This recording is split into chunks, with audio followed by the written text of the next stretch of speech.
একদা ঠাকুরের এই কাঁধের উপরে এরকম করে নিয়ে দুটো হাত দণ্ডের উপরে দিয়ে উনি রাস্তা দিয়ে হাঁটছেন।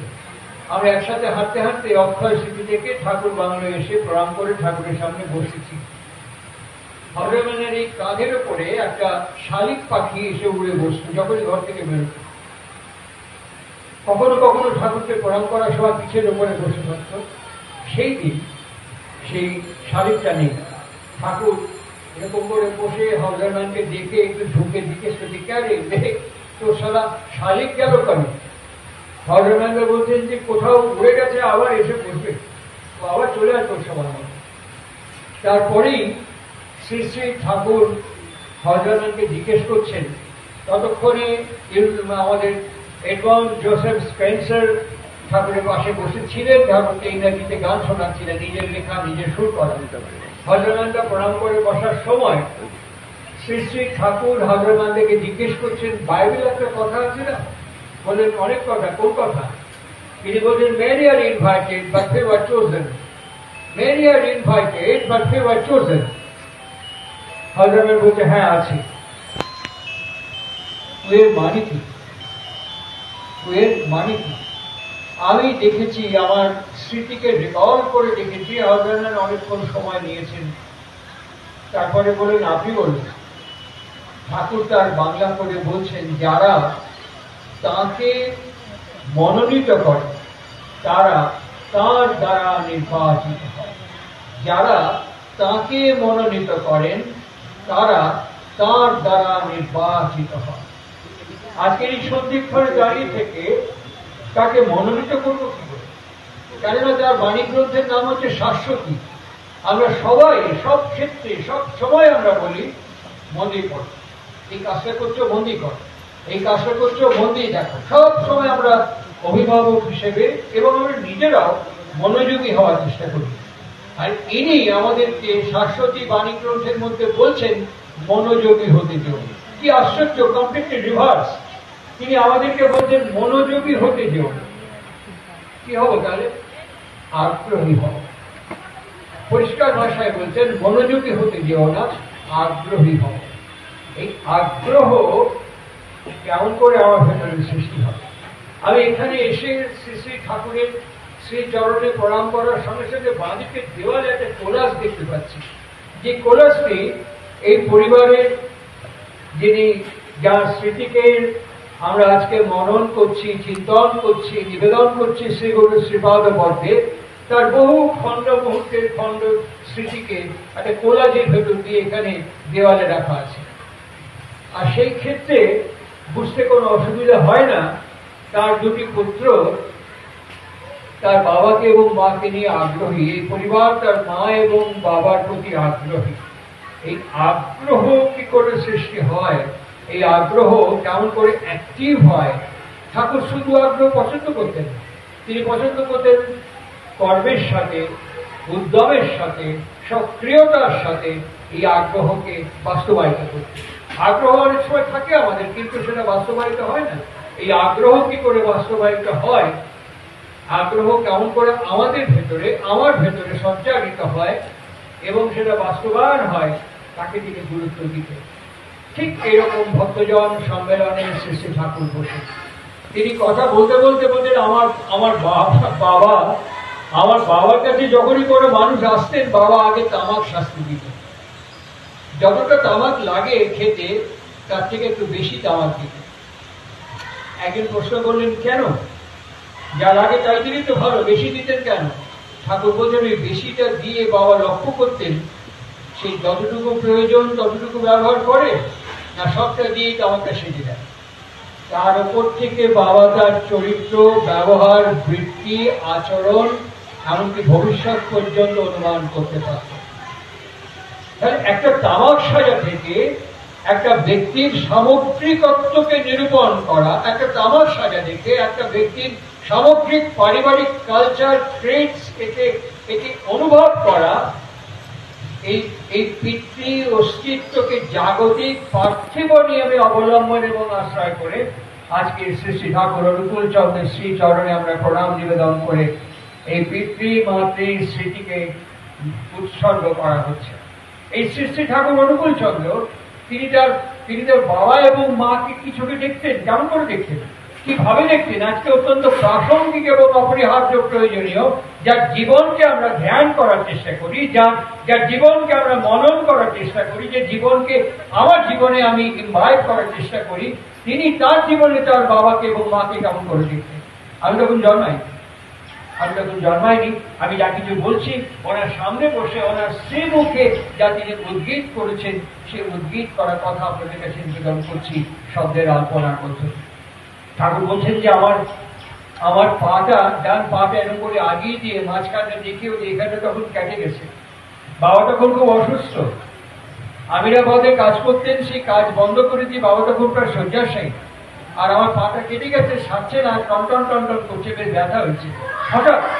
হঠাৎ আমার মা ডাকি বলে অনুকূল, ওই কুষ্টিয়ায় যায় খোকা ডাক্তারের কাছ থেকে তোর বাপের ওষুধ নিয়ে আয়।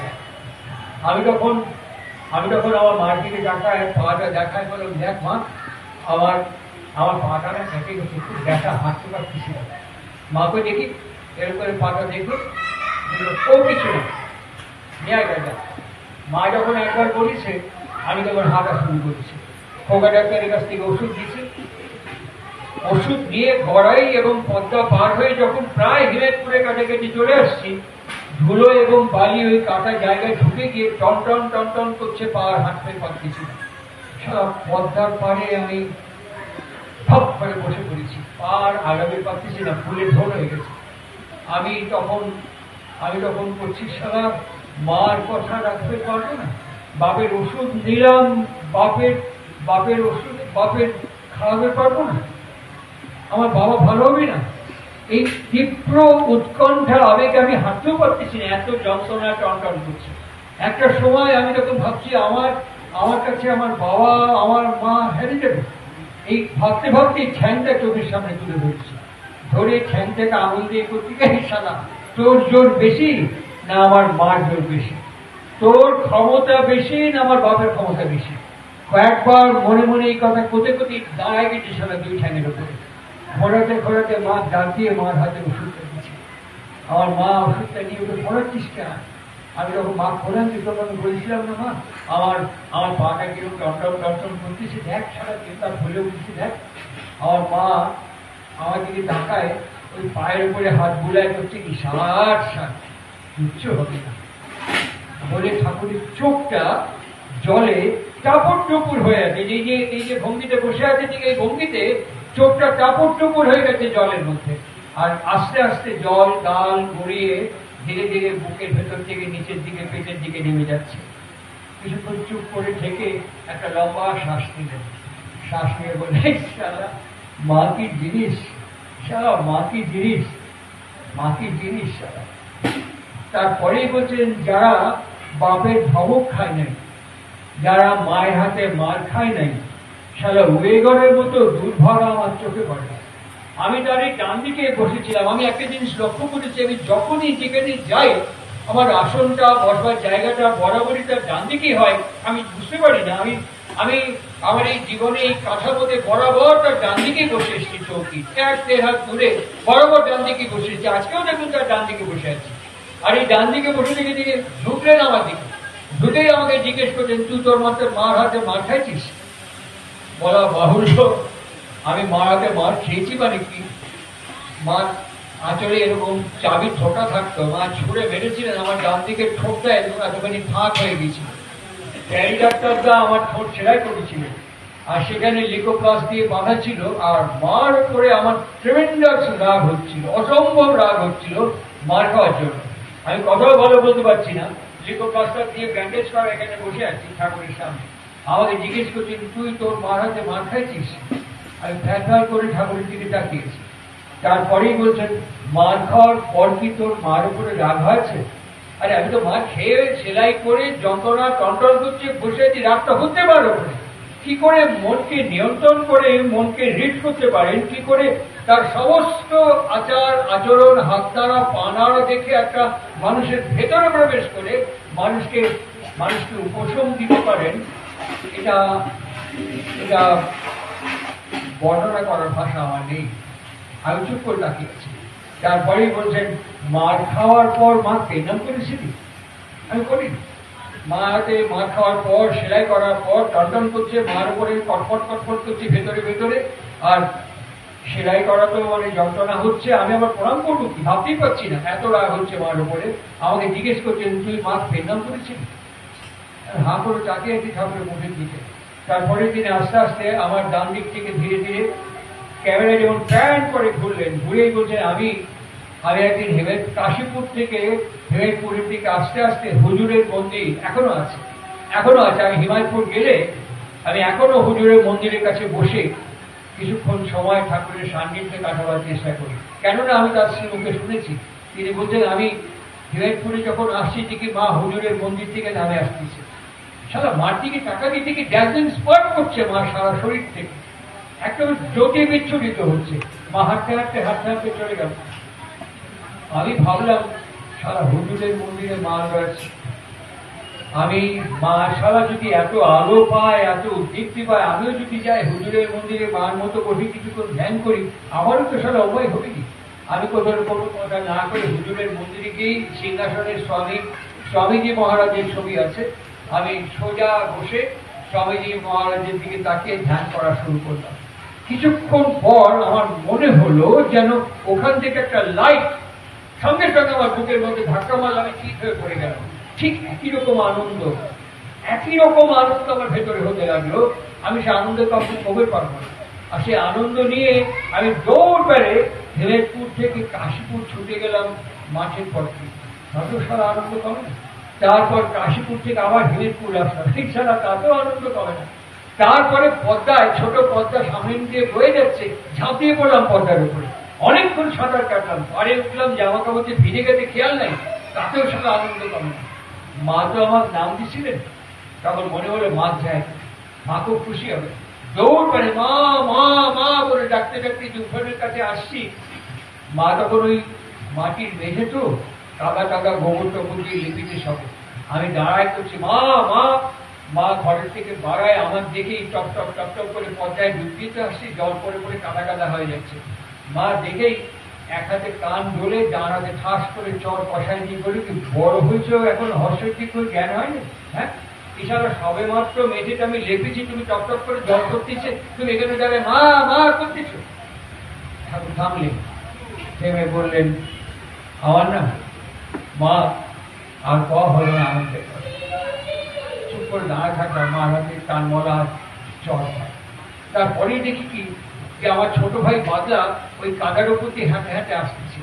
আমি ভাবলাম ভাইকে যদি কোলে নিই তাহলে মা খুব খুশি হবে। আমি দৌড়ায় যাই, ভাইকে দিয়ে কোলে নিছি, মা আর এক কান ধরে আর এক গালে এক চর। বড় হয়েছ তুমি জানো না, ভেজা কাপড় অদুটো বাচ্চা কোলে নিচ্ছ, যদি ঠান্ডা লেগে জলদারি হয়, বোধভাসী গজালো না। ভাইকে আমার কোল থেকে নিয়ে আঁচল দিয়ে ভাইয়ের পায়ের তলাটা বসে দিয়ে বলে, লক্ষ্মী আমার, সোনা আমার, তুমি কেন বেরোলে বাবা, তুমি কেন বেরোলে? আমি ভাইকে যে মা আদর করতেছি, আমি তাকায় তাকায় দেখতেছি আর ভাবতেছি, আমাকে তোমার এরকম করে করতে পারতো।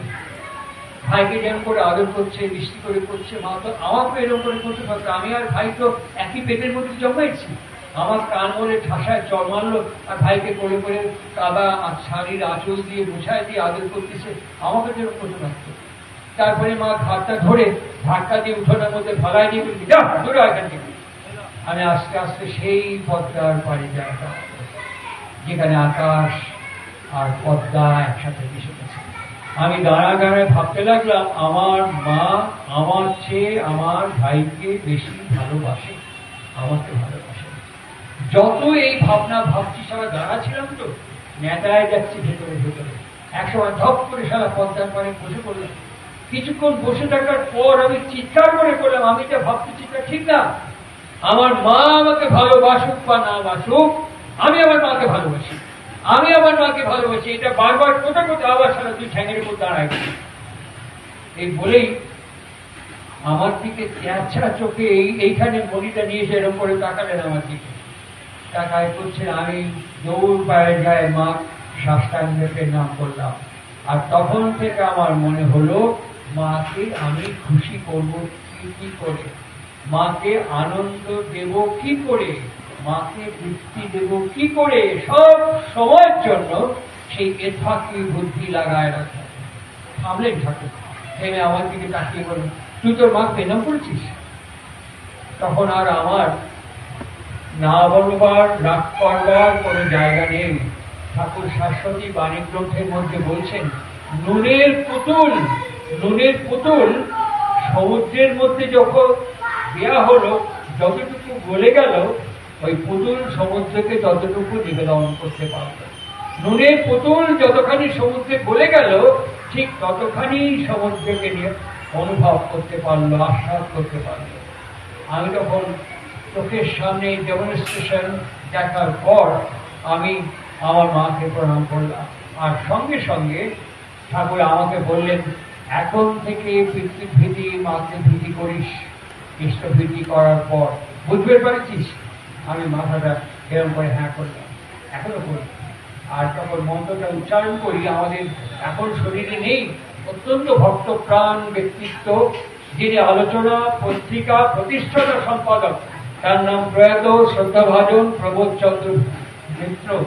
তিনি আমাকে পাঁপড় ভাজার মতন একটা কাগজ হাতে দিয়ে চারটার বাড়িতে আমাকে ডেকে নিয়ে গিয়ে কাগজটা দিয়ে বলেছিলেন, প্রলয় এটা সবাইকে দিয়ে দিও, এটা সবাইকে জানিয়ে দিও, পিতৃভীতি মাতৃভীতি মন্ত্র। এই মন্ত্র আমি জীবনে শুনিনি। ওই প্রবোধটা যখন দিলেন, আমি বললাম, এটা আপনি ছাপেননি কেন? উনি বললেন, সে সুযোগ আর হয়নি, আমাকে দেবঘর ছেড়ে চলে আসতে হয়েছিল, সে সময় আর সুযোগ আমি পাইনি। কি সুন্দর মন্ত্র! পিতা, পিতা আমার জীবনের উৎস, আমার অসহায় শৈশব থেকে তোমার দয়া, মায়া, স্নেহ, ভালোবাসা, করুণা, ক্ষমা এবং পরিচর্যায় তুমি আমাকে মানুষ করে তুলেছ। ঠিক একইভাবে মার জন্য বলছেন, মা, মা আমার, জননী আমার, তোমার ইচ্ছা থেকে আমার জন্ম, তোমার দেহ থেকে আমার দেহ, আমার অসহায় শৈশব থেকে তুমি আমাকে মানুষ করে তুলেছ। আচ্ছা বলুন তো দেখি, এইভাবে একটা অর্থ নিয়ে আমি যখন ইষ্টভীতি সংস্থায়নী করবার পর আমার বাবা, আমার মা আমার কাছে শরীরে থাক বা না থাক, যখন আমি এইভাবে উচ্চারণ করতে থাকবো, তখন আমার পা থেকে মাথা পর্যন্ত কিরকম শিহরণ, তরঙ্গ, কম্পন এবং স্পন্দন হতে থাকে। তখন আমার মন যেখানেই থাকে না কেন, আমার আগ্রহ কিন্তু আমার মা এবং আমার বাবার দিকেই থাকতে থাকে। তখন আমার চোখকে মন যেভাবে পরিচালিত করে, আমার মন তখন সেভাবেই বাবা কিসে খুশি হয়, মা কিসে খুশি হয়, সেদিকে চলতে থাকে। আশ্চর্যের বিষয়, খুব আশ্চর্যের বিষয়। শ্রী শ্রী ঠাকুর অনুকূল চন্দ্র এই যে কথাটি বললেন, এটা এখনকার বিজ্ঞান 100% স্বীকার করছে। এটা এখনকার পদার্থ বিজ্ঞান, ফিজিক্স যাকে বলি, তাকে 100% সমর্থন করছেন, একটুও সমর্থন করছেন। ঠাকুর একটা লাইন লিখেছেন সত্যানুসরণে, সুখ একরকমের ভাব, আবার দুঃখ একরকমের ভাব। তাকে কি করা যায়? কিছু করলে কি করা যায়? আমি একজনকে জিজ্ঞেস করেছিলাম, আপনার গালে ঠাসে একটা চর মারবো, আপনি দুঃখ পাবেন, আপনি আমাকে তাড়িয়ে দিয়ে বসে দিকে দেখান। একদম স্ট্রেট প্রশ্ন করেছিলাম। কেন করেছিলাম জানেন? আমি জীবনের দুর্যোগের মধ্যে দিয়ে তখন অতিক্রম করছি। এই ভরতকে আস্তে আস্তে বললাম, হাওড়া স্টেশন থেকে বাগুইয়াটি মাত্র 44 নম্বর বাসে 4 আনা পয়সা ভাড়া, 25 পয়সা ভাড়া, not a single farthing in my pocket. আমার পকেটে এখন একটা পয়সা নেই। সোনারপুর থেকে আস্তে আস্তে ভরতকে গাড়িতে বলছিলাম, সোনারপুর থেকে বিধাননগর মাত্র 5 টাকা ভাড়া, সোদপুর থেকে বিধাননগর স্টেশন মাত্র 2 টাকা ভাড়া, not a single farthing in my pocket. আমি হাঁটতে হাঁটতে রেল লাইন দিয়ে এসেছি, আমি হাঁটতে হাঁটতে কলকাতা শহরে ঘুরে বেরিয়েছি, আমি হাঁটতে হাঁটতে সোনারপুর, সোদপুর বিভিন্ন জায়গা থেকে হাঁটতে হাঁটতে রেল লাইন দিয়ে বিধাননগর থেকে ভিআইপি রোড ধরে হাঁটতে হাঁটতে বাড়িতে এসেছি। আমার পাশে তখন কেউ দাঁড়ায়নি। একজন আমাকে জ্ঞান দিতে এসেছিল, ওটাকে তাড়িয়ে দিন, ঠাকুর বলেছেন ধ্যান করুন। আমি আপনাকে তাড়িয়ে দেখান, আমার সামনে বসুন, আমার সামনে করে দেখান। ঠাকুরের বাণী আছে, করে করিয়ে যা শেখাবে। আপনি আমাকে করে করিয়ে শিখিয়ে দিন, আমি সেটা অনুসরণ করবো, আমি চাই অনুসরণ করতে। শুধু বাণী পড়লে হবে না, সেই সময় এখন আর নেই, বাণী শেষ। বাণী অনেক উচ্চারণ মুখস্থ করেছি, কিন্তু এখন বাণীর ডেমনস্ট্রেশন দেখতে চাই। এখন আর বাণী দিয়ে জয়গুরু বলে, নাম করুন বলে এখন পার পাওয়া যাবে না। একটা কঠিন চ্যালেঞ্জের মুখোমুখি সৎসঙ্গ দাঁড়িয়েছে। তাই ঠাকুর অনুকূল চন্দ্র বলছেন, সৎসঙ্গ ইজ এ মুভমেন্ট, এটা একটা আন্দোলন। এই আন্দোলনকে এখন বাস্তব কর্মের মধ্য দিয়ে মানুষের কাছে ভিজুয়ালাইজ করতে হবে, প্রত্যক্ষ করাতে হবে, প্রমাণ করাতে হবে। ইয়েস, ঠাকুর অনুকূল চন্দ্র স্টিল এখনো পর্যন্ত লিভিং এমবডিমেন্ট আমাদের কাছে। তাই তিনি বলেছিলেন, পুরুষোত্তম আসেন যখন ধর্ম সংস্থাপনায়, তারপরে বলছেন গুরু গুরু কিন্তু তারই পার্শ্বদ, বহেন তার অর্থ নয়। আবার তিনি বলছেন, সিদ্ধ নয় মন্ত্র দেয়, মরে মারে করেই ক্ষয়। এখন ঋত্বিক আন্দোলন সেই জিজ্ঞাসা চিহ্নের নিচে দাঁড়িয়ে আছে। সেই সিদ্ধতা মানুষের কাছে ভিজুয়ালাইজ করতে হবে, সেই চরিত্র আচরণ জীবন মানুষের কাছে প্রামাণ্য করে তুলতে হবে, যাতে মানুষের বিশ্বাস আমাকে দেখে আমাদের থেকে আকৃষ্ট এবং অনুপ্রাণিত এবং উৎসাহিত হয়ে ওঠে। This is such an movement. সেই অবস্থায় দাঁড়িয়ে থেকে আমি নিজের ভেতরে নিজেকে খনন করতে শুরু করেছি। আমি ভরতকে আস্তে আস্তে বলছিলাম আজকে, ভরত, আমরা আমাদের এসব কোনো কথা আমি বিশ্বাস করি না। কেননা পূজ্যপাদ বড়দা শ্রী শ্রী ঠাকুরকে প্রণাম করছেন। শ্রী শ্রী ঠাকুর হঠাৎ জিজ্ঞেস করেন, বড় খোকা, আমি যে সত্যানুসরণ লিখেছি কার জন্য? বড়দার সঙ্গে সঙ্গে হাত জোর করে বললেন, আগে বাবা আমার জন্য। আমি চোখে দেখেছি, আগে হ্যাঁ আমার জন্য। ঠিক শ্রী শ্রী ঠাকুর অনুকূল চন্দ্র যত কথা বলেছেন কার জন্য? আমাকে স্বীকার করতে হবে, উচ্চারণ করতে হবে, সব আমার জন্য। এই কারণে তিনি লিখেছিলেন, তুমি তোমার নিজ পরিবারের, দেশের এবং দশের বর্তমান ও ভবিষ্যতের জন্য দায়ী।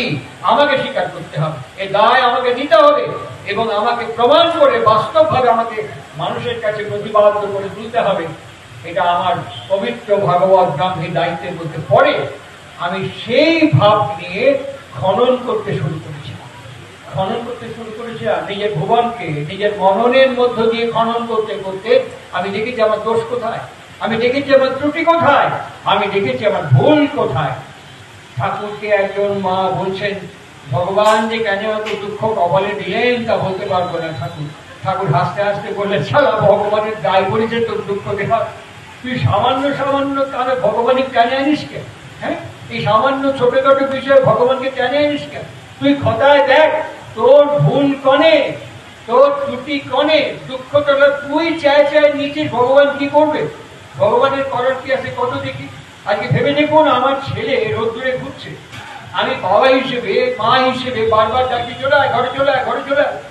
খেবে নে ঘরে যে জল তেষ্টা জল খাবো, আমি এখন খালটা ফ্রিজের জল, ঠান্ডা লেগে যাবে, জ্বর হয়ে যাবে। যদি আমি তাকে বারবার অ্যালার্ট করতে পারি, আমি বারবার তাকে সাবধান করতে পারি, সতর্ক করতে পারি, কিন্তু আমার সন্তান যদি আমার সাবধান বাণী সতর্ক বাণী না শুনে ঢকঢক করে জল খায়, রোদ্দুরে ঘুরে খেয়ে চান করে ফ্রিজের জল খায়, যদি অসুস্থ হয়, আমার পেটের মধ্যে 10 মাস ছিল, আমার ক্ষমতা নেই, তাকে আমি সঙ্গে সঙ্গে ভালো করি। আমি আমার জীবন থেকে আমার সন্তানকে পাঠিয়ে যে আমার ক্ষমতা নেই, আমি তাকে সুস্থ করে দিই। আমার যদি বাবা হিসেবে মা হিসেবে এই সামান্য ক্ষমতা না থাকে, ঈশ্বরের ক্ষমতা কি করে থাকবে? ঈশ্বর তো আমাকে একইভাবে অ্যালার্ট করছে, আরাম দিচ্ছেন, ঈশ্বর তো আমাকে একইভাবে বলছেন। আমি যদি তার কথা, বাণী, আদেশ, নির্দেশকে উপেক্ষা এবং অবজ্ঞা করে চলি, ঈশ্বর জগন্নাথ হয়ে শ্রীধাম শ্রীক্ষেত্রে বাস করেন আর চিৎকার করে আমার দিকে তাকিয়ে বলেন, আমারে কিনিয়ালহ ভজ গৌর হরি। আমি কিনতে পারবো না, আমি যেতে পারবো না। কেন? আমার আগ্রহ কম, আমার মনোযোগী হয়েছি, অনেক পুজো করেছি, অনেক মন্ত্র বলেছি, মনোযোগী হয়েছি, কিন্তু আগ্রহী হয়ে উঠিনি বলেই তাকে বাইর করতে পারিনি। এই আগ্রহী কেমন করে হওয়া সম্ভব? কেমন করে এই আগ্রহী হওয়া সম্ভব? কিভাবে সম্ভব? শ্রী শ্রী ঠাকুর অনুকূল চন্দ্র বয়াল বাংলার ভেতরে চৌবাচ্চা এখনো আছে, এই চৌবাচ্চায় চান করতেন। সমস্ত ভক্তরা দারোয়া নদী থেকে ওই কাঁধে করে বাঁকে করে জল নিয়ে চৌবাচ্চাটা ভরিয়ে দিতেন। তার মধ্যে সমস্ত আতর, গোলাপের পাপড়ি টাপড়ি দেওয়া হতো। ঠাকুর এখানে 3টে ডুব দিতেন নেমে, গামছা দিয়ে গাঁজার উপরে ঘষতেন। হরিপদদা ছিলেন, প্যারিদা ছিলেন, বকিমদা ছিলেন, ভালো করে তেল মাখিয়ে দিতেন। তিনি ওই কাপড়টা এর উপরে করে 3টে ডুব দিয়ে উঠে পড়ে ওখানে দাঁড়িয়ে গাটা মুছেই কাপড়টা ওখানেই পাল্টে ফেলতেন। ঠিক যখন ওই কাপড়টা ছেড়ে কাপড়টা পরে উঠছেন, ঠাকুরের স্ত্রী ছোট মা ওই চাতালটার উপর দাঁড়িয়ে দেখছেন। ঠাকুর ওই চৌবাচ্চার ভেতরে জলের মধ্যে থেকে ছোট মার পা দুখানা দেখছেন, 2টো পা। দেখতে দেখতে বলছেন, কি সুন্দর পা হে শালা, কি সুন্দর পা বলে এরকম করে ওই চৌবাচ্চা থেকে জল তুলে নিয়ে এরকম করে বলছেন, হাতে যদি ফুল থাকতো 1 ফুটি সালে অঞ্জলি দিয়ে দিতাম বলে এরকম করে জলটা দিয়ে দিলেন। ছোট মা বলছেন, কি পাপ আমার হলো, আমার কি পাপ হলো, আপনি আমার অঞ্জলি দিলেন? বলি ওখানে সাষ্টাঙ্গে শুয়ে ছোটমা বলছেন, আমার এত বড় পাপ করলাম, আপনি আমাকে এরকম করলেন, এত বড় পাপ করলাম বলে সাষ্টাঙ্গে শুয়ে ছোটমা প্রণাম করছেন। আর ঠাকুর হাসতে হাসতে উচ্চারণ করছেন, লক্ষ্মী ধনী সুন্দরী, লক্ষ্মী ধনী সুন্দরী, চাঁদাই গরুর মা, দেভুল পথে নিত্যি চলে, কথা শোনে না। তিনবার এই বাণীটা বলছেন। সারা আশ্রমে কি রটে গেল জানেন? রটে গেল ছোটমা ঠাকুরের কথা শোনে না। সমস্ত এই কথাটা সবাই শুনলেন, সারা আশ্রমে রটে গেল ছোটমা ঠাকুরের কথা শোনে না। ছোটমার সঙ্গে সঙ্গে খুব মন খারাপ হলো। ঠাকুর তখন কথা বলছেন মানুষের সাথে, কথা বলতে বলতেই ছোটমা ঠাকুরের খাটের ছত্রিকা ধরে দাঁড়িয়ে আছে, এরকম করে ধরে দাঁড়িয়ে শুনছেন ঠাকুরের কথা। আর কৃষ্ণপ্রসন্ন ভট্টাচার্য মহাশয়, ঋত্বিকাচার্য এখানে বসে ছোটমাকে এখানে থেকে এরকম করে দেখাচ্ছেন। ঠাকুরের চোখ এদিকে। আমি জগন্নাথের চোখ দেখেছি চক্রাকার, কিন্তু ঠাকুরের চোখও দেখেছি এক লহমায়, এক মুহূর্তে তিনি অতিক্রম করতেন জীবন এবং জগৎকে, মুহূর্ত এবং পরিবেশকে। ওইদিকে তাকিয়ে আছেন। তারপরে ছোটমা ঘাড় কাজ করলেন, ছোটমা চলে গেলেন। কি করলেন? কেষ্টদা উঠে গেল, আবার ছোটমা দাঁড়িয়েছেন। ঠাকুর ফট করে ঢুকে বলেন, কেষ্টদা আঙুল নাচা তো কি করছিল? বলেন, 30টা টাকা চাই। ঠাকুর ফিস করে বলছেন, ধার দিলি না দিয়ে দিলি? বলছেন, আগামীকাল বেলা 12টার সময় দেবেন। আমি এরকম কাবরিয়ালাকেও দেখিনি, আমি কাবরিয়ালাকেও এরকম দেখিনি। ঠিক বেলা 12টা বাজতে 2 মিনিট বাকি দেবপ্রসাদ বাগচিদা ঠাকুরের কাছে থাকতেন। ঠাকুর এই দেবু কেষ্টদার বাড়িতে 30টা টাকা চাইনি, আগে বলেছেন 12টার মধ্যে দেবে। কেষ্টদা খুরপি দিয়ে বাগানে কাজ করছেন, বসে খুরপি দিয়ে ফোটাচ্ছেন গাছের গোড়া। দেবুদার সাহস নেই যে কেষ্টদাকে বলে করছেন। তাকে কি ঠাকুর বাজালেন 30টা টাকার জন্য, কিছুক্ষণ বাদে এসো। একটু তো কাজ করছে, কিছুক্ষণ বাদে এসো। দেবু তো ওই দিক দিয়ে চলে যাচ্ছে। এই দেবু সারা একটু না, কেষ্টদা কি করলো? বলে কিছুক্ষণ বাদে যেতে বলে। বলে এখনই কি শুনে আয়গা? কিছুক্ষণটা কতক্ষণ? আমাদের 1 সেকেন্ড পার হয়ে গেল, তারপর 1 সেকেন্ড আর যায় না। আর কিছুক্ষণ বাদে করছি, কিছুক্ষণ আমাদের জীবনে শেষ হয় না। ঠাকুর জিজ্ঞেস করছেন কেষ্টদার কাছে, শুনে আয়গা কিছুক্ষণটা কতক্ষণ? উনি আবার করাতে বলছে, কি? ঠাকুর পাঠালেন, আপনি কিছুক্ষণটা কতক্ষণ? দাঁড়াও বলে 30টা টাকা দিয়ে দিন। দিয়ে রাগ করে ঠাকুরের কাছে হন্তদন্ত হয়ে আসছেন। ঠাকুর চৌকি থেকে উঠে দুটো হাত বাড়িয়ে কেষ্টদাকে জড়িয়ে ধরলেন। মুখটা কানের কাছে নিয়ে গিয়ে বলছেন, কথা কাজে অসঙ্গতি হোক, পরম পিতা এটা বরদাস্ত করেন না।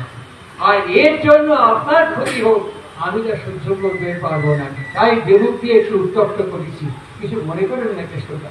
কেষ্টদা ঠাকুরের আলিঙ্গন থেকে মুক্ত করে প্রণাম করে বললেন, ভাগ্যিস আপনি এইভাবে আমাদের আগ্রহকে উদ্দীপ্ত করছেন বলেই জীবন কি তাকে বুঝতে পারছি। তারপরে ফিরে এসে কেষ্টদা চলে গেলেন। ঠাকুর আবার দিয়ে বসলেন। হঠাৎ ফিস করে ছোটমাকে জিজ্ঞেস করছেন, এই আমি তোকে যে কাজটা করবেন বলেছিলাম তুই করেছিস? এখনই করছি। চলে গেলেন। যে চলে গেলেন, ঠাকুর ভক্তজনকে জিজ্ঞেস করছেন, এই মানুষ ভুলে যায় কেন কবে পারিস? মানুষ ভুলে যায় কেন কবে পারিস? সবাই চুপ করে আছে। ঠাকুর নিজেই বলছেন, অশ্রদ্ধা থেকে। তারপরে দেবীপ্রসাদ মুখোপাধ্যায় এখন শরীরে নেই, থাকলে আপনারা জিজ্ঞেস করতে পারতেন। দেবীদাকে বললেন, এই ডিকশনারিতে শ্রদ্ধা মানে কি? সৎ যুক্ত ধা। সৎ মানে হচ্ছে আশ্রয় এবং সেবা। আমি যখন যে কথাটা তোমাকে বলেছিলাম, সঙ্গে সঙ্গে তুমি সেই কথাটাকে আশ্রয় করে যদি বিহিত সেবা করে তাকে বাস্তবায়িত করতে, তাহলে তার ফলকে তুমি ধারণ করতে পারতে। সদ্য পুরাদা, সদ্য পুরাদা, সদ্য পুরাদা, সদ্য বীরেন্দা, সদ্য অমুকদা, সদ্য মনোরঞ্জনদা, সদ্য বিধিপ্রসন্নদা, সদ্য লক্ষ্মীকান্তদা। একটু ফালতু কথা, আমি বিশ্বাস করি না। আমি একদম বিশ্বাস করি না, এসব সত্যাগ্রত আমি একদম বিশ্বাস করি না। তাকে বিশ্বাস করে আমি দেখেছি লিভিং ডেমনস্ট্রেশন, আমি দেখেছি মানচিত্রের মতন জীবন, চলন্ত দুরন্ত ভরন্ত জীবনকে আমি দেখেছি। আর দেখেছি বলেই মিল আছে যার কথায় কাজে, লোকটি কিন্তু নয় তোমার। মিল নেই যার কথায় কাজে, নিছক যেন লোকটি বাজে। সুতরাং এই দাঁড়িপাল্লায় ওজন করে স্বচ্ছন্দ আন্দোলনকে নিয়ে আসতে হবে। এই দাঁড়িপাল্লায় ওজন করে দীক্ষিত পরিবারের জীবন এবং চরিত্রকে নির্মাণ করতে হবে। তবে এই স্মৃতিকে স্মরণ করা সফল এবং সার্থক হবে। একটু খিচুড়ি খাইয়ে দিলাম, একটু লোকজন ডাকলাম, কিছু টাকা পয়সা দিয়ে দিলাম, আই ডোন্ট বিলিভ ইট, এদের স্মৃতি স্মরণ হয় না। স্মৃতিকে ভারতবর্ষ শাস্ত্রের মর্যাদা দিয়েছে। স্মৃতিকে ভারতবর্ষ শাস্ত্রের মর্যাদা দিয়ে বলতেন স্মৃতি শাস্ত্র। ঠাকুরকে জিজ্ঞেস করা হলো শাস্ত্র মানে কি? ঠাকুর বলতেন তালিব সহায়কার দন্তেশ্বয় হসন্ত, মানে যে আমাকে শাসন করে, যা আমাকে শাসন করে, প্রত্যেক মুহূর্তে শাসন করে। ইনি করতেন শাসন, প্রত্যেক মুহূর্তে চরিত্র দিয়ে শাসন করতেন, প্রত্যেক মুহূর্তে আচরণ দিয়ে শাসন করতেন, প্রত্যেক মুহূর্তে জীবন দিয়ে শাসন করতেন। ঠাকুরকে জিজ্ঞেস করা হলো আচ্ছা আপনি যে আমাদের এত কাজের দায়িত্ব দিচ্ছেন, এত নির্দেশ দিচ্ছেন, আমরা করতে পারছি না, ঠিক কি হলে, কেমন হলে আপনি খুশি হন? একটা পরিষ্কার করে ছোট্ট করে বলুন তো দেখি, ঠিক কি হলে, কি করলে, কেমন হলে আপনি খুশি হন, আপনাকে আনন্দ দিতে পারেন?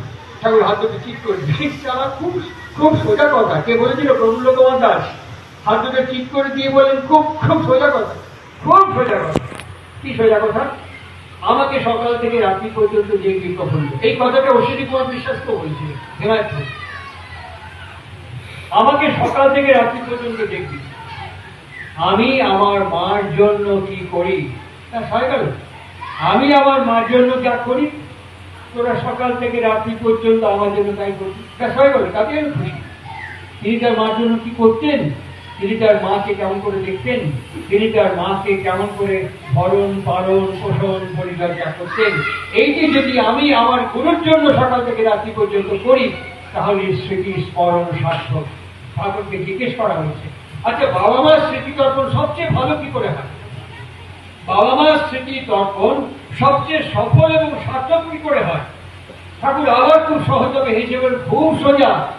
ধরুন আমি বেলা 12টার সময় বাড়ি ফিরি, রাত্রিবেলায় 10টার সময় বাড়ি ফিরি।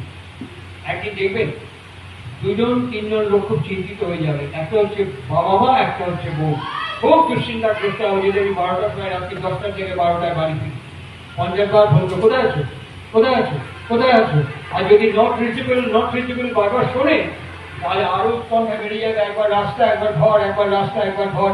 বাবা মা আর বউ এরকম 3জন মানুষ খুব ছটফট করবে।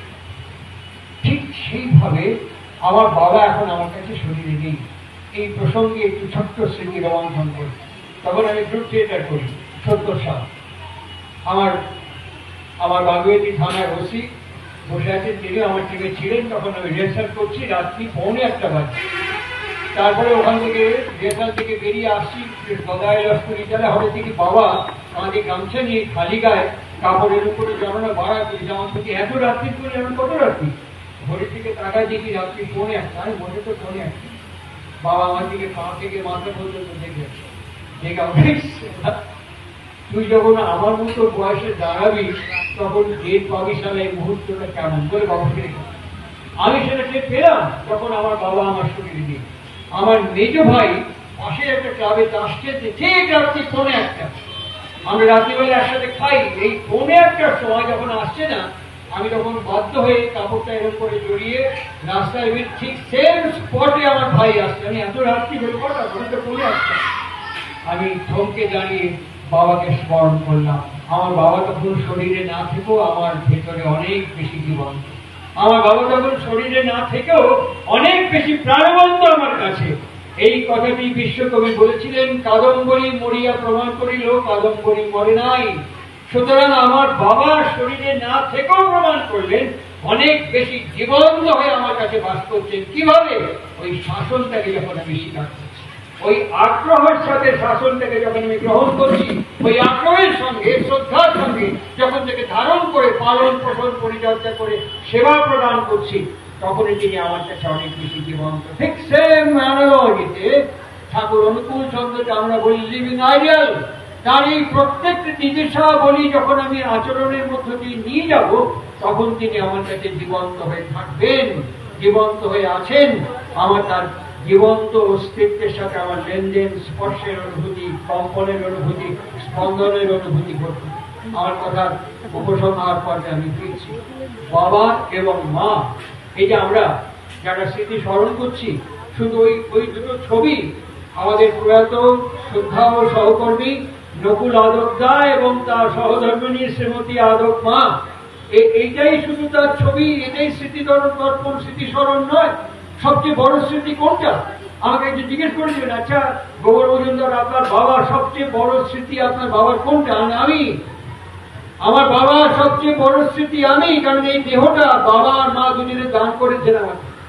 এর ভেতরে মা এবং বাবা আমার মধ্যে জীবন্ত হয়ে, আমার প্রত্যেকটা স্টেপের মধ্যে আমার বাবা আছে, আমার প্রত্যেকটা কথার মধ্যে আমার মা আছে, আমার প্রত্যেকটা সিদ্ধান্তের মধ্যে আমার 14 পুরুষ বাস করছেন, আমার প্রত্যেকটা আচরণের মধ্যে আমার 14 পুরুষ, বাবা 14 পুরুষ, মা 14 পুরুষ বাস করছে।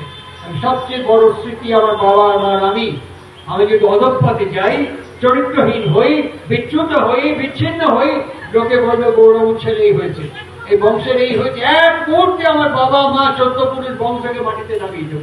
আমি চোখে দেখেছি, হ্যাঁ চোখে দেখেছি। এরকম দেখেছি জানেন, ঠাকুরের হাই ব্লাড সুগার, ননী মন্ডলদা, কাজলদা ঠাকুরের ছেলে সিরিঞ্জ ঠিক করছে, তিনি প্রচন্ড ভয় পেতেন, অসম্ভব ভয় পেতেন ইঞ্জেকশন নিতে। তিনি ওই ইঞ্জেকশন নাড়াচাড়া করা, পরিষ্কার পরিচ্ছন্ন করা থেকে হাতে ফুটায় নিচ্ছেন। তাকে বাচ্চা ছেলের মতো সান্ত্বনা দিয়ে বলা হচ্ছে যে ঘাবড়াবেন না, লাগবে না, কিছু হবে না। ননী মন্ডলদা যখন কাছে সিরিঞ্জ ঠিক করছেন, ঠাকুর তখন ফট করে বলেন, ভুললি 1 ফোঁটা রক্ত যেন মাটির না পড়ে। খুব সাবধান, খুব সাবধান, 1 ফোঁটা রক্ত যেন মাটির না পড়ে। এই শিক্ষায় বোধটা পেয়েছি কোত্থেকে? ওই আচরণ মালা থেকে। 1 ফোঁটা রক্ত যেন মাটির না পড়ে। বারবার বলার পর ননীদা বলছেন কি, যদি পড়েই যায় গঙ্গা জল দিয়ে ধুয়ে দেবো। ঠাকুর হাতে 1 মুহূর্তে টেনে নিয়ে, কি কঠোর, কি কঠিন, কি ভীষণ রুদ্র মূর্তিতে তিনি চোখ দুটো বড় বড় করে বলে, কি কোষ টিপে উঠবে। সারা 1 ফোঁটা রক্ত আমার সামনে মাটিতে পড়বে, ওই বলতে কারা বাস করে জানিস? আমার বাপ, বড় বাপ, 14 পুরুষ। ওই 14 পুরুষ আমার সামনে মাটিতে পড়ে যদি আঙুল তুলে আমাকে জিজ্ঞেস করে, কেন অনুকূল তুই থাকতে থাকতে তোর সামনে সারা আমরা মাটিতে পড়ে গেলাম, আমি ওয়েদারের সামনে দাঁড়াই, কি তোর সত্যি বলতে পারিস? আমি দেখেছি চোখে, নিজের চোখে দেখেছি, নিজের চোখে দেখার পর বিশ্বাস করি আমি হচ্ছি সবচেয়ে বড় স্মৃতি আমার মা এবং আমার বাবা। আর এই স্মৃতিকে রক্ষণ করার জন্য, চেতন রাখার জন্য বাবা এবং মায়ের তিরোধান তিথি অথবা দিনে, অথবা সেই দিন এবং তিথিকে উপলক্ষে এবং আশ্রয় করে তাদের সম্পর্কে চর্চা করার ভেতর দিব। কি চর্চা করব? বাবা কেমন ছিলেন, কখন খেতেন, কখন ঘুমোতেন, কি ব্যবহার করতেন, এগুলো চর্চা করবো না? এসব চর্চা করবো না। কি চর্চা করবো? ঠিক কুরুক্ষেত্রের যুদ্ধে আমরা একবার স্মরণ করে দেখবো। কুরুক্ষেত্রের যুদ্ধে দ্রোণাচার্যকে সত্যবাদী যুধিষ্ঠির উচ্চারণ করেছিলেন অশ্বত্থামা হত, ইতি কথাটা দ্রোণাচার্য শুনেনি। আর এই অশ্বত্থামা হত শোনার পর তিনি 100% বিশ্বাস করতে পারেননি। গুরু দ্রোণ 100% বিশ্বাস করতে পারেননি। তিনি জনার্দন পুরুষোত্তম শ্রীকৃষ্ণকে বলছেন, তুমি তুমি তুমি একবার বলো যুধিষ্ঠির যা বললো তা সত্যি। আরে কথা কি করে বলতে হয়? ঠাকুর অনুকূল চন্দ্রপতির what to speak, when to speak, how to speak, কি বলতে হবে, কখন বলতে হবে, কেমন করে বলতে হবে। আমরা কথা বলতে শিখিনি। What to speak, when to speak and how to speak, কি করে কথা বলতে হয়, কখন বলতে হয়, কেমন করে বলতে হয়, কথা বলা আমরা জানি। আর সেই কারণে দ্রোণাচার্য যখন জিজ্ঞেস করছেন, যুধিষ্ঠির বলেছেন, কৃষ্ণ তুমি তুমি একবার বলো অশ্বত্থামা কি মারা গেছে। কি সুন্দর কথা। তিনি সরাসরি দ্রোণাচার্যকে বলছেন, গুরু দ্রোণ, মারা যদি নাও গিয়ে থাকেন, অশ্বত্থামা কি মারা যাবেন না? সত্যমিত্রের মাঝখানে দাঁড় করিয়ে দিলেন, যেমন অর্জুনের রথ এ পক্ষ মাঝখানে শ্রীকৃষ্ণ দাঁড় করিয়েছিলেন, ঠিক সত্যমিত্রের মাঝখানে দাঁড় করিয়ে দিয়ে উত্তর তার কাছ থেকে প্রত্যাশা করছেন, যদি মারা নাও গিয়ে থাকেন গুরু দ্রোণ, অশ্বত্থামা কি মারা যাবেন না? দ্রোণের উত্তর নেই, হাঁ করে তাকিয়েছি। তারপরে অনেক প্রশ্ন করলেন, বলছি যদি মারা যায় তাহলে বাবা হিসেবে আপনি পুত্রকে কি দিয়ে গেলেন? এই যে একটা বাড়ি নকুল আদরটা দিয়েছেন, এই যে পরিচয় নকুল আদরটা দিয়েছেন, এই যে স্মৃতিদর্শন কোলাজ নকুল আদরটা দিয়েছেন, তার সহধর্মিনী দিয়েছেন, এই দিয়েছেন। ঠিক দ্রোণাচার্য একের পর এক বলছেন, আমি তাকে এই দিয়েছি, ওই দিয়েছি, রাজা করেছি, সাম্রাজ্য দিয়েছি, প্রতিপত্তি দিয়েছি, অনেক কিছু দিয়েছি। শেষ পুরুষোত্তম প্রশ্ন করলেন, সংস্কার কি সংস্কার দিলেন গুরু দ্রোণ? একটা ভারী রাজসভায় বিবস্ত্র করা হচ্ছে নারীকে, কুলবধূকে, গৃহবধূকে আপনার পুত্র সাক্ষী হিসেবে দেখছেন। একটি অধর্মের বাহক তাকে আপনার পুত্র সমর্থন করছেন, আপনিও করছেন। আপনি কি কি সংস্কার দিলেন গুরু দ্রোণ? ঠিক আজকের এখানে খুব প্রাসঙ্গিক আজকে নকুল আদবদা তার স্ত্রীর স্মৃতি তর্পণ হচ্ছে। সবচেয়ে বড় প্রশ্ন, এই স্মৃতি তর্পণে এই দুজন স্বামী এবং স্ত্রী তার দুই পুত্রকে কি সংস্কার দিয়ে গেলেন, কোন সংস্কার দিয়ে গেলেন, যে সংস্কারকে আশ্রয় এবং অবলম্বন করে when you are invited, অসংখ্য লোক প্রভু আমাকে আমন্ত্রণ জানাচ্ছে, বাট we were chosen, তারা নির্বাচন করেছেন গৌর পুরুষোত্তমকে এবং নির্বাচন করবার পর তার এই সেবাদ পথে জীবনকে নির্মাণ এবং জীবনকে আগামী প্রজন্মের দিকে এগিয়ে নিয়ে যাওয়ার সংকল্প, তার শুভানুধ্যায়ী মঙ্গলাকাঙ্ক্ষী সতীর্থ সতীর্থার প্রতিবেশী সবাইকে আমন্ত্রণ করে সেগুলোর প্রার্থনা সভায় একত্রিত করেছেন। এই প্রসঙ্গে আরেকটি জরুরি কথা বলে নি। সেই জরুরি কথাটা কি? ধরুন আমি আমার বউকে অনেকক্ষণ থেকে ডাকি, শুনছো শুনছো, আমার ছেলে মেয়েগুলো বাবা ডাকছে একভাবে টিভি দেখছে, আরে শুনছো, আরে শুনছো কোথায়? আমার ছেলে বা মেয়েগুলো বাবা ডাকছে গো মা। বাচ্চা তো শুনে আনে। দেখুন, খুব ছোট বিষয়, খুব সামান্য বিষয়, তুচ্ছ তাচ্ছিল্য অবজ্ঞা এবং উপেক্ষা ছোট ছোট দিচ্ছে এরকম করে, ইদম ভবি ইদম সন্ধ্যা এরকম করে ছোট ছোট যেন একটু একটু করে উপেক্ষা অবজ্ঞা লাঞ্ছনা ছোট ছোট দিচ্ছি। কার কাছে? আমার ছেলের কাছে। ছোট ছোট দিচ্ছি কার কানে? কার কানে? আমার ছেলের কানে। ইদম উপেক্ষা, ইদম লাঞ্ছনা, ইদম অবজ্ঞা এরকম করে করে যেন এসো বন্ধ, এসো হবি এরকম করে চিনি চিনি দিচ্ছে আমার ছেলের কানে, আমার মেয়ের কানে। খুব ছোট ছোট বিষয়। আমি এটাকে বুঝতে পারছি না, পারছি, খুব ভালো বুঝতে পারছি। আমি ঝগড়া থেকে চাইছি না। ঠাকুরের দীক্ষা নিয়েছি, পিতামহারায় ঝগড়া করে, ছেলেপুলে দেখে, বাণী রোজ শুনি সৎসঙ্গে গিয়ে। আমি ঝগড়া করছি না, ছেলেপুলের সামনে চিৎকার চেঁচামেচি করছি না, চোখ করে যেমন ঢোক গিলি ওরকম ঢোক গিলে আমি শান্তভাবে পরিস্থিতিটাকে পার হয়ে চলে গেলাম।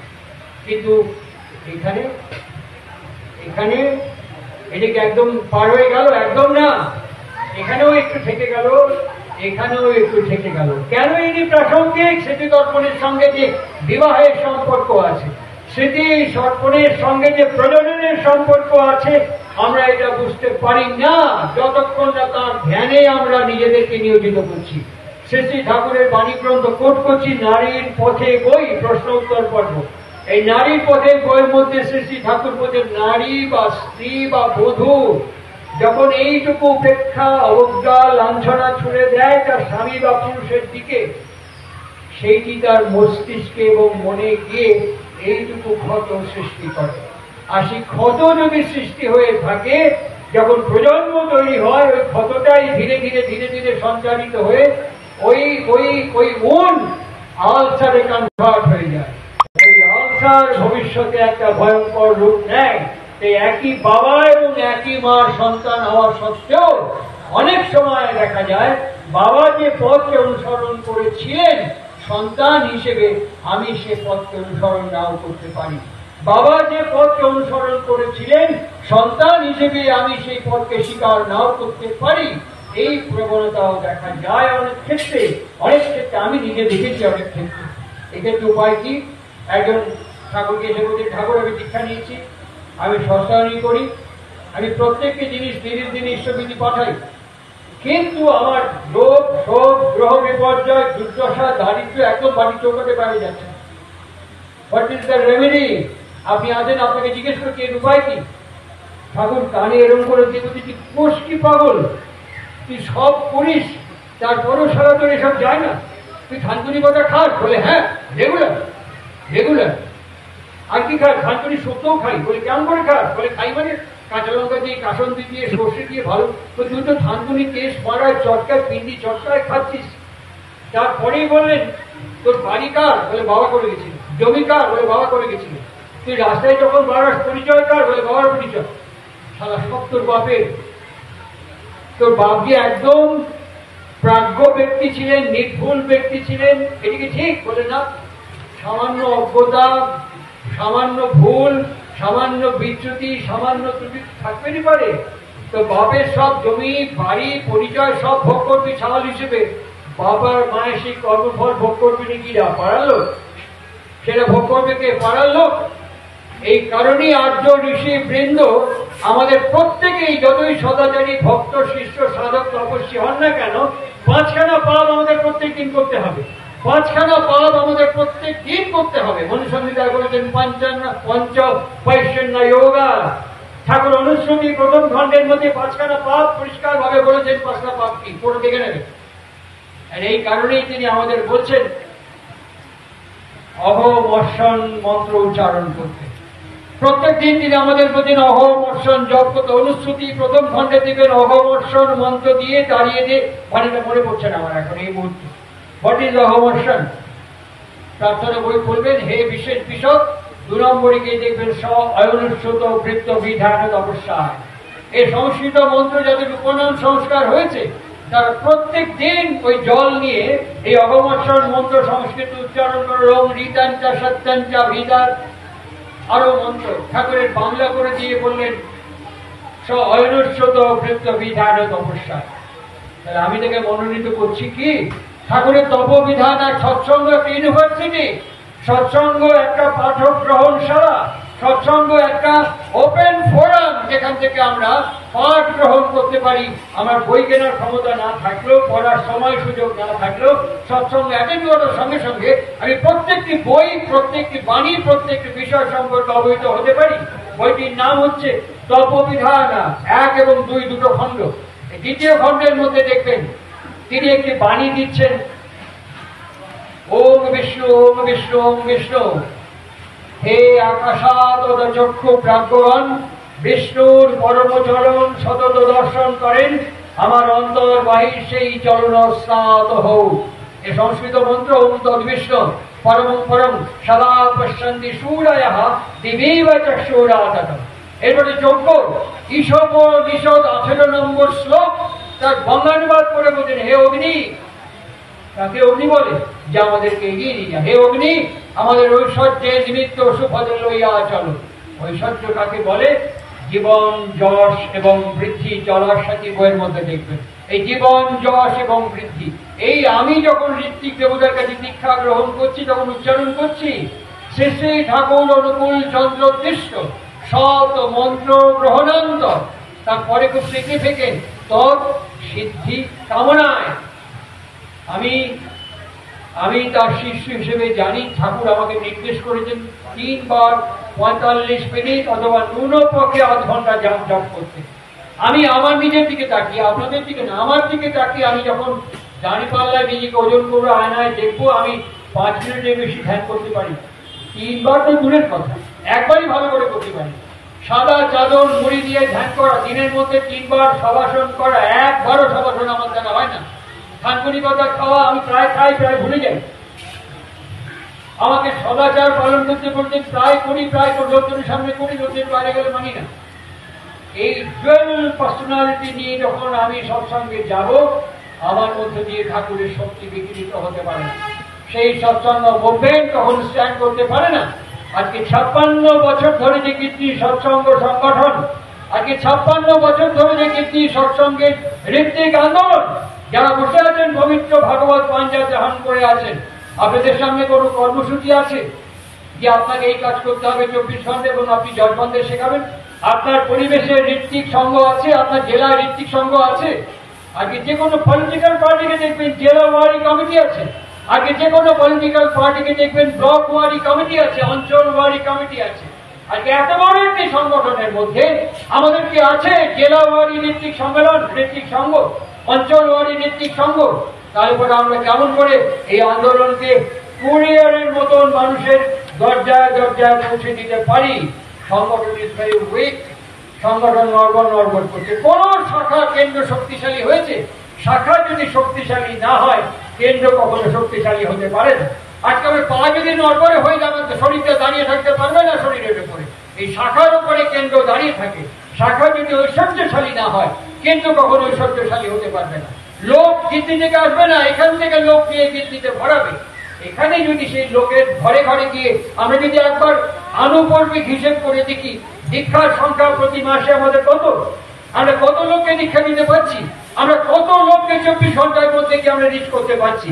একটা এলআইসির এজেন্টকে দেখবেন সে লিস্ট করে প্রোগ্রাম করে ডোর টু ডোর টার্গেট করে যায়, আর একজন ঋত্বিক যাজক অধৈর্য হয়ে আমাদের সেই টার্গেট আমরা ফুলফিল করতে পারি না। আবার বলছি, কীর্তি সৎসঙ্গ, শ্রী ঠাকুর অনুকূল চন্দ্র সৎসঙ্গ দি অনলি প্ল্যাটফর্ম। কেন বলছি? এটা গণতন্ত্রের উপরে নির্ভরশীল। কোন এই কোন এক তন্ত্র এখানে চলে না, এটা গণতন্ত্রের উপরে নির্ভরশীল। এখানে আমি আমার মৌরশ্রী পাট্টা নিয়ে এটা হবে না, ফিরেন্দা এটা হবে না, দাদা এটা হবে না, এটা বলতে পারি না। এটা যদি বলতে হয়, প্রত্যেকটি মানুষের টাকা নিয়ে যেমন আমাকে চলতে হয়, প্রত্যেকটি মানুষের সেবা নিয়ে যেমন আমাকে উৎসব করতে হয়, প্রত্যেকটি মানুষের উপস্থিতি নিয়ে যেমন আমাকে আশ্রম ভরাতে হয়, প্রত্যেকটি মানুষের মত নিয়ে আমাকে সিদ্ধান্ত গ্রহণ করতে হবে। ভুল বলছি কিনা? ঠিক বলছি কেন ভুল বলছি? প্রত্যেকটি মানুষের মতকে উপেক্ষা করবো, আর আমি গুটি কয়েক লোক এটা হবে না, ওটা হবে না, এটা বন্ধ করলাম, এটা চালু করলাম, এই তুগলকি রাজত্ব বন্ধ হওয়া দরকার। আর কি চালু করলাম, কালকে বন্ধ করলাম, না না, এটা হতে পারে না, এটা হওয়া সম্ভব নয়। শ্রী শ্রী ঠাকুর অনুকূল চন্দ্র পাবনাতে এখনো পড়ে আছে মাতৃমন্দির। দোতলার ঘরে মাতৃ সম্মেলন করতেন, আজকে মায়ের মন্দিরটা দেখবেন কিরকম ধুলো ছাত্র পরে বসে আছে। কে বলেছিল মাতৃমন্দির ওখানে বানাতে? কে বলেছিল? আমরা বলেছিলাম মাতৃমন্দির বানুন। কে সিদ্ধান্ত নিয়েছিল? আমরা তোমরা সিদ্ধান্ত নিই না মাতৃমন্দির বানুন। যখন বানিয়েছেন তখন তার যত্ন, মর্যাদা, সম্মান, শ্রদ্ধা করে রক্ষা করছেন না কেন? এইসব বিষয়ে সতর্ক হতে হবে।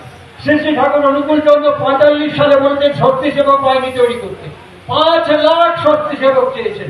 তার প্রথম অধিনায়ক ছিলেন কে জানেন? শরৎচন্দ্র কর্মকার। তাকে শপথ বাক্য পাঠ করিয়েছিল কে জানেন? সতীশ চন্দ্র গোস্বামী। আর এই 5 লাখ শক্তি সেবকের কাজটি দিয়েছিলেন কৃষি, শিল্প, স্বাস্থ্য এবং সুরক্ষা। আমাদের যুবকের অভাব আছে তমলুকে, মেদিনীপুরে আছে? অভাব নেই। কিন্তু আমরা কেন্দ্র থেকে কখন এরকম অনুশাসন পেয়েছি যে একটা অটোনমাস শক্তি সেবক বাহিনী তৈরি হোক জেলার মধ্যে, যারা আমাদের পরিবারকে রক্ষা করবে। আজকে সে সময়ের মুখোমুখি দাঁড়িয়েছে আন্দোলনকে নিয়ে যাওয়ার জন্য।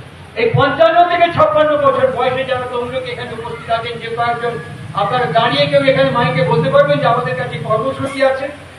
এই কোনো কর্মসূচি ওই হঠাৎ করে ঠিক হয়, হঠাৎ করে শেষ হয়ে যায় না। এভাবে চলতে দেওয়া যাবে না, এভাবে চলতে দেওয়া সম্ভবপর নয়। সেই আপনাদের কাছে আমার হার্দিক, ঐকান্তিক, আন্তরিক প্রার্থনা, একটা খণ্ড স্মৃতিকে আপনাদের কাছে উপস্থাপন করছি। দেওঘর ভারতবর্ষের স্বরাষ্ট্রমন্ত্রী, তার নাম হচ্ছে মিস্টার B.N. দাদার, মহারাষ্ট্রিয়ান। তিনি আমন্ত্রিত হয়ে সৎসঙ্গ উৎসবে এসেছেন। উৎসব শেষে, বক্তৃতা দেওয়া শেষে ঠাকুরকে প্রণাম করে দিল্লি ফিরে যাবেন। যাওয়ার আগে ঠাকুরকে প্রণাম করে বললেন, ঠাকুর আমি আপনার আশ্রমে আসার আগে আমার এজেন্সি এবং ইন্টেলিজেন্সকে নিয়ে খবর নিলাম। আপনার যে ব্যক্তি, যে প্রসাদ, যে বিস্তৃতি দিনের পর দিন ঘটে যাচ্ছে, আমার তো মনে হয় আগামী কিছুদিনের মধ্যে আপনি ভারতবর্ষের শাসন ক্ষমতা দখল করে ফেলবেন। আপনার কিছু রকম ইচ্ছা আছে? একদম সরাসরি প্রশ্ন ঠাকুরকে করছেন ভারতবর্ষের স্বরাষ্ট্রমন্ত্রী। উত্তর কেমন দেখুন, কথা কাকে বলে দেখুন, কথা কি করে বলতে হয় শিখতে হয় দেখুন। ঠাকুর অনুকূল চন্দ্র বলছেন সৎসঙ্গ পদলোভী বা ক্ষমতা লোভী নয়, কিন্তু বিশৃঙ্খলা যদি উচ্ছৃঙ্খলতার মাত্রাকে অতিক্রম করে যায়, আপনি কি বলেন সৎসঙ্গে চুপ করে বসে থাকা উচিত? কি বলেন আপনি? উনি আর কিছু বলেননি, প্রণাম করে বিদায় নিয়েছেন। ঠিক আজকে সেই সূত্র ধরে প্রতিধ্বনি করছি আমি। এত দিন চুপ করে নীরবে উপেক্ষা করে বসেছিলাম, দিনের পর দিন যদি এই বয়স বাড়ছে প্রত্যেকে, আজকে দিনের পর দিন যদি এই অবজ্ঞা উপেক্ষার ভেতর দিয়ে এই উচ্ছৃঙ্খলতার মাত্রাকে অতিক্রম করে, আপনারা কি বলেন আমার চুপ করে বসে থাকা উচিত? আপনারা আমাকে ক্ষমা করবেন, আঙুল তুলে বলবেন আপনি তো দেখেছেন এত কথা বলেন, আপনি কিছু বলেন না কেন? বলবেন তো আপনারা আমাকে আমার কি চুপ করে বসে থাকা উচিত? আপনারা কি বলেন? আগামী ঋত্বিক সম্মেলনে এবং আগামী উৎসবে আমি যদি এই বিষয়ে সোচ্চার হই, চিৎকার করে যদি এই কথাগুলো বলি, আমি বিশ্বাস করি আপনারা আমাকে সমর্থন করবেন। আমি বিশ্বাস করি আমার হাতকে আপনারা শক্ত করবেন, আমার জন্য না, সৎসঙ্গ থেকে আমার পাওয়ার কিছু নেই। সারা পৃথিবীতে যেখানে সৎসঙ্গ আছে, সারা বিশ্বে যেখানে সৎসঙ্গ আছে, আমাকে চেনে না এমন কোনো জায়গা নেই। আমার এখান থেকে পদ পদবি পাওয়ার কোনো ইচ্ছে নেই। যারা পদ পদবিতে থেকে যে সম্মান এবং মর্যাদা পান, তার চেয়ে কোটি কোটি গুণ বেশি মানুষ আমাকে ভালোবাসে, হচ্ছে অনেক বেশি সম্মান, শ্রদ্ধা, ভালোবাসা আমাকে দেখায়। যেখানেই যাই সেখানেই বলে আপনার ইউটিউব দেখছি, প্রত্যেক দিন দেড় লোক আমার কাছে প্রতি মুহূর্তে যোগাযোগ রাখে এবং আসে। আমি জানি এগুলো স্মৃতিকে শুধু নকুল আদুর্গা এবং তার সহধর্মিনী নয়, শ্রী ঠাকুরের স্মৃতিকেও জাগ্রত করতে হবে এই সময়। তাকে জিজ্ঞেস করা হচ্ছে যে শ্রীরামকৃষ্ণের মানসপুত্র রাখাল মহারাজ ব্রহ্মানন্দ মহারাজ ছিলেন, আপনার মানসপুত্রকে? একদম স্টেট আলোচনা প্রসঙ্গে 19 খণ্ড একদম স্টেট প্রশ্ন করছে, আপনার মানসপুত্র কে? উত্তরটা শুনবেন, আপনারা চোখে মিলিয়ে নেবেন 19 খণ্ড থেকে। শ্রী ঠাকুর অনুকূল চন্দ্র বলছেন, যে বা যারা আমার মনে ইচ্ছেগুলোকে বুঝে আগ্রহের সঙ্গে বাস্তবায়িত করে তুলতে পারবে, সে বা যারাই আমার মানসপুত্র। He who is anointed with love, he is called Christ. এর মানে কি? ঠাকুর বলছেন, যার প্রতিটি লোম খুব ভালোবাসায় অভিষিক্ত, সেই ক্রাইস্ট। তখন হাউজারম্যান হাঁ করে থাকেন, তাহলে তো আপনি সেই ক্রাইস্ট, আপনি তো সেই পিতা পরমেশ্বর, আপনি তো সেই এক এবং অদ্বিতীয়। এই কথাটি উচ্চারণ করছেন স্বামী বিবেকানন্দ ভ্যাটিকান সিটিতে দাঁড়িয়ে, যখন মিস্টার আর মিসেস সেভিয়ার ওই যিশুর কাছে প্রার্থনা করছেন, ডান হাতের কনুই দিয়ে একটা পুতো দিয়েছিলেন সেভিয়ারকে। তুমি কি প্রেয়ার করছো? বলে, পরমেশ্বরের কাছে প্রার্থনা করছি শান্তি। স্বামীজি বলেন, কামান তুমি বাইরে নিয়ে গিয়ে বলে, শান্তি তুমি কি চাইছো? তুমি কখনো শান্তময় কোনো ব্যক্তিকে দেখেছো? তুমি কখনো তোমার জীবনে কোনো শান্তময় ব্যক্তিত্বকে দেখেছো? বললো না। তা তুমি কি করে আশা করো শান্তি পাবে? তুমি জানোই না শান্তি কাকে বলে। আমার সাথে এসো, আমার ভারতবর্ষে এসো। কি আছে তোমার ভারতে? বলে, ভারতের সীমান্তে দেখবে হিমালয় দাঁড়িয়ে আছে মাথা উঁচু করে, কি শান্ত। ঝড় জল তুফান বর্ষণ চলে যাচ্ছে, কি শান্ত, অনর অটল স্থির স্থাস হয়ে দাঁড়িয়ে আছে হিমালয়। আর তাকে জড়িয়ে জড়িয়ে তীব্র গতিতে নেমে আসছে গঙ্গা অলকানন্দা মন্দাকিনী। দেখবে তার বুকে কত কিছু ছড়ে দিচ্ছে, একটু প্রত্যাখ্যান বর্জন করছে না, সব আত্মীকৃত করে দিচ্ছে। এখান থেকে আমার ভারতবর্ষের শান্তি শান্তময় অবস্থা শুরু।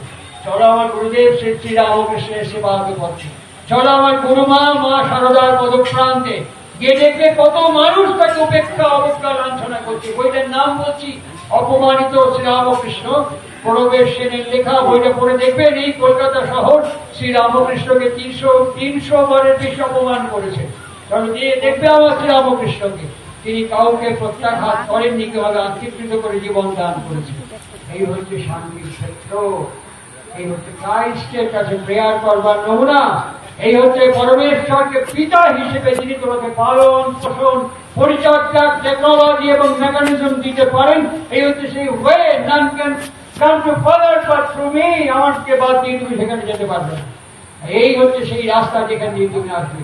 সেদিন সেভিয়ার এবং সেভিয়ারের বউ স্বামীজির আহ্বানকে স্বীকার করেছিল। আপনারা যাবেন হিমাচল প্রদেশে, গিয়ে দেখবেন এরকম বেদি করা আছে, একটা মিস্টার সেভিয়ার, একটা মিসেস সেভিয়ার, দুজনের নাম দিয়ে দুটো বেদি করা। তারা জীবনে বিদেশে ফেরেনি, ওখানে দেহ ত্যাগ করে শ্রীরামকৃষ্ণ সাধনা করে গেছেন। ক্রাইস্টকে প্রার্থনা করতে গিয়ে বর্তমান ক্রাইস্ট শ্রীরামকৃষ্ণের সান্নিধ্যে জীবন্ত ক্রাইস্টকে খুঁজে পেয়েছেন। আজকের এই সন্ধিক্ষণে দাঁড়িয়ে থেকে শ্রী শ্রী ঠাকুর অনুকূল চন্দ্রের এই সেবাগ পথে দাঁড়িয়ে থেকে আজকে আমরা যে পিতৃমাতৃর স্মৃতিকে স্মরণ করছি। আমার উপসংহার পর্বের কথা, ঠাকুর বাবা মা আমাদেরকে ভালোবাসে, সেটা আমরা বুঝতে পারি। আরে আমরা বুঝবো কি, একটা কুকুর, একটা গরু, একটা ছাগল তার বাচ্চাকে ভালোবাসে। মানুষ বাবা মাকে ভালোবাসে, কিন্তু ঠাকুর সন্তান বাবা মাকে ভালোবাসে। এটা কি করে বুঝবো? যে বললাম পিতৃ নাতিটা হয়ে গেল, অতি বোঝে যাবে নাকি আর কিছু আছে? ঠাকুর তার উত্তর দিয়ে বলছেন, দেখবি তাকিয়ে মা এবং বাবার নজর তার দিকে। যে ছেলে একটু নড়বড়ে, যে সন্তান একটু দুর্বল, যে সন্তান একটু কমজোরি, বাবার মার নজর হচ্ছে সেই কমজোরি দুর্বল সন্তানের দিকে। আর যে শক্তপোক্ত ডাকাবুকো মাথা উঁচু করে ভালো থাকে, বাবার মায়ের চাপ হচ্ছে তার মাথার উপরে। ওকে একটু দেখ, ওদের একটু কর, ও করাটা শেষ নেই, ও দেখাটা শেষ নেই। অনন্তকাল গাধার মতো টেনে যাচ্ছে, সেই জোয়ার টেনে যাচ্ছে। বাবা মার চাপ সবসময় ডাকাবুকো শক্তপোক্ত সন্তানের মাথার উপরে। সেই হচ্ছে সফল সন্তান। কে? বাবা যেমন তার সন্তানকে পরিচর্যা করে, নজর করে, দেখে, ঠিক বাবার মায়ের চোখ আর মন দিয়ে যে সন্তান তার ভাই বোনদের তেমন করে দেখে, নজর করে এবং পরিচর্যা করে, সেই প্রকৃত বাবা মাকে ভালোবাসে। তারপরে বলছেন, বৃষ্টি যেমন পড়ে না, বাপ মা সারা যেখানেই থাক, অনন্ত বৃষ্টির মতন বাপ মায়ের আশীর্বাদ তার মাথার উপরে পড়তে থাকে। অভাব তাকে স্পর্শ করতে পারে না, গ্রহ তাকে আক্রমণ করতে পারে না, রোগ ব্যাধি তার চোখ আর ডিঙি ঘরে ঢুকতে পারে না। কারণ গৃহের জীবন্ত দেবতা এবং দেবী হচ্ছেন বাবা এবং মা। ওই চোখ আর মন দিয়ে যখন তারা তাকে পরিচর্যা করে, তখনই সফল পিতৃমাতৃ স্মৃতি স্মরণ হয়। আর তা বাদ দিয়ে যতই বড় বর্ণাঢ্য আয়োজন করি না কেন, একটা অনুষ্ঠান হয়, অনুষ্ঠানের মহড়া হয়, আন্তর্ভবনকে উদ্ভাবন করতে পারে না বলি many are invited but few are chosen। সেই জায়গায় আমি তাকে মনোনীত করব কিনা, আমি মনোযোগী হব না আমি তাতে আগ্রহী হব, এই সিদ্ধান্ত আমরাই গ্রহণ করতে পারি। আজকে উপসংহার পর্বের আপনাদের যে কথা জানালাম, স্থিরভাবে জেনে রাখুন, রোগ শোক বাধা বিপত্তি দুর্বলতা আমাদের পরিবেশগত কারণে আমাদের কাছে আসবে। ডোন্ট ওয়ারি, কেউ ঘাবড়াবেন না। আজকে যে কজন লোক তমলুকে আমরা গুরু ভাই বাস করছি, আমি বোধহয় সেভারেল টাইমস কনফারেন্সে উচ্চারণ করেছি, পরিবার পঞ্জি আমরা উপেক্ষা করেছি, কিন্তু এবার আর উপেক্ষা নয়। এরা যদি আশ্রম স্বীকার নাও করে, আমরা করে তুলব। আমি আপনাদের একটা নমুনা বলছি, ধরুন আজকে তমলুকের সমস্ত গুরু ভাইদের নথি যদি আমার কাছে থাকে, প্রত্যেকটা পাঁচজন করে পরিবারের দায়িত্ব যদি আমরা নেই এবং প্রত্যেক দিন যদি আমরা ওভার টেলিফোন খবর রাখি কেমন আছেন, মাঝরাতে কারো শরীর খারাপ হয়ে গেল, যদি 50 জন লোক সাইকেলে বাইকে গাড়িতে গিয়ে হেঁটে গিয়ে সেখানে হাজির হই, পকেট থেকে 5 টাকা 10 টাকা 20 টাকা তাকে যদি সঙ্গে সঙ্গে ইনস্ট্যান্ট নেই এবং আমরা যদি সঙ্গে সঙ্গে ব্যবস্থা করি, সেই গুরু ভাই কি ভাববে আমি একা নই, আমার পেছনে আমার গুরু ভাইরা আছে। তারপরে যদি তাকে বলেন যে আপনি 10 মিনিট ধ্যান করুন, সে তখন করবে, সে তখন বাস্তবভাবে ধ্যানে আগ্রহী হবে। আপনি যদি বলেন এখানে সৎসঙ্গের জন্য, সে তখন যাবে, যদি না যায় এই বৃহত্তর পরিবেশ তার কাছ থেকে হারিয়ে যাবে ধীরে ধীরে। এইভাবেই যখন আমরা গুরুর স্মৃতিকে জাগ্রত করে তুলতে পারবো, সংঘবদ্ধ হব। ঠিক একই সঙ্গে যখন এত লোক তার বাড়িতে হাজির হবো, ওইখান থেকে জিজ্ঞেস, আপনার বাড়িতে এত গাড়ি এসেছিল কেন? আমার গুরু ভাই এসেছিল। তাই পলিটিক্যাল পার্টির নজরের মধ্যে পড়বো আমরা যে সৎসঙ্গ একটা পাওয়ার, ধীরে ধীরে নজরে পড়বো। সৎসঙ্গ একটা শক্তি, এর একা নয়। তখন আমার বাড়ির মেয়ে এবং বউ রাস্তা দিয়ে একা গেল 1 লক্ষ বার ভাববে কি টিটকিরি করা যায় কিনা, লাঞ্ছনা করা যায় কিনা, গায়ে হাত দেওয়া যায় কিনা। একটা সৎসঙ্গকে আঘাত করতে গেলে 50 বার ভাববে একে এখন কাজ করা যায় কিনা, অপমান করা যায় কিনা। এই শক্তিকে উদ্ভিন্ন হতে গেলে পরে সংগঠনকে ঠিক করতে হবে। আপনাদের কাছে আমার হার্দিক অনুরোধ, এত উপেক্ষা এত অবজ্ঞা করবার পর এখন আমি আর পিছন ফিরে তাকাবো না। এই দায়িত্ব যদি আমি গ্রহণ করি, আপনারা আমাকে সমর্থন করবেন কিনা সে আপনাদের সিদ্ধান্ত। আর যদি আপনাদের সমর্থন না পাই, শ্রী গুরু শ্রীপাদপদ্মে একাকী নিভৃতে দাঁড়িয়ে থেকে বলবো, ঠাকুর আমি ভেবেছি, ভাবা অনুযায়ী চেষ্টা করেছি, মানুষটা চাই। ঠাকুর বলেছিলেন মানুষের মঙ্গল চায় কিনা এ বিষয়ে আমার খুব সন্দেহ আছে। মানুষ যদি মঙ্গল চাইতো, তাহলে মানুষ আমি যা বলেছি তা করতো। আমিও তার প্রতিধ্বনি করে বলবো, গিদিনী সৎসঙ্গের ঋত্বিক পাঞ্জাব প্রাপ্ত শিষ্যবৃন্দ, সত্যি গিদিনী সৎসঙ্গে তোমার অবিকৃত প্রতিষ্ঠা চাই কিনা আমারও ব্যক্তিগতভাবে সন্দেহ তৈরি হচ্ছে। আর যদি এটাকে সাকসেসফুল করে তুলতে পারি, 3 বছরের মধ্যে পশ্চিমবঙ্গ নয়, সারা ভারতবর্ষ নয়, সারা বিশ্বে আমরা একটা মানচিত্রে দাগ কাটার অবস্থায় পৌঁছে যাব। আপনারা ভালো থাকবেন, আপনারা সুস্থ থাকবেন, সমবেতভাবে সার্বিক চেষ্টা দিয়ে কারো ব্যক্তিগত নাম যশ খ্যাতি পদ পদবীকে ভাজিয়ে দিন। গুরু গুরু গুরু একমাত্র শ্রী ঠাকুর আমাদের সামনে, কোনো ফুসফুস গুজগুজ করার বিষয় নেই। মানুষের আগমন, মানুষের সহযোগিতা, মানুষের সানুকম্পিতা, মানুষের সামনে সিদ্ধান্ত নিয়ে মানুষের জয় জয়কার হবে শ্রী ঠাকুরের প্রতিষ্ঠার মধ্য দিয়ে। আপনাদের প্রত্যেকের দীর্ঘ নিরোগ সুস্থ সুন্দর সামগ্রিক ইষ্টময় জীবন আমার গুরুদেবের শ্রীপাদপদ্মে আন্তরিকতার সাথে নিবেদন করে বলে আপনাদের জয় জয়কার হোক। আপনাকে যারা অ্যাপ্রিসিয়েট করবে, আমাদের গুরুদেবকেও তিনি অ্যাপ্রিসিয়েট করবেন, পূর্ণপুঁথির মধ্যে বলেছেন। আপনাদের জয় এবং আপনাদের প্রতিষ্ঠায় আমার শ্রী শ্রী গুরুদেবের জয় এবং প্রতিষ্ঠা। ভালো থাকবেন সবাই। বন্দে পুরুষোত্তম।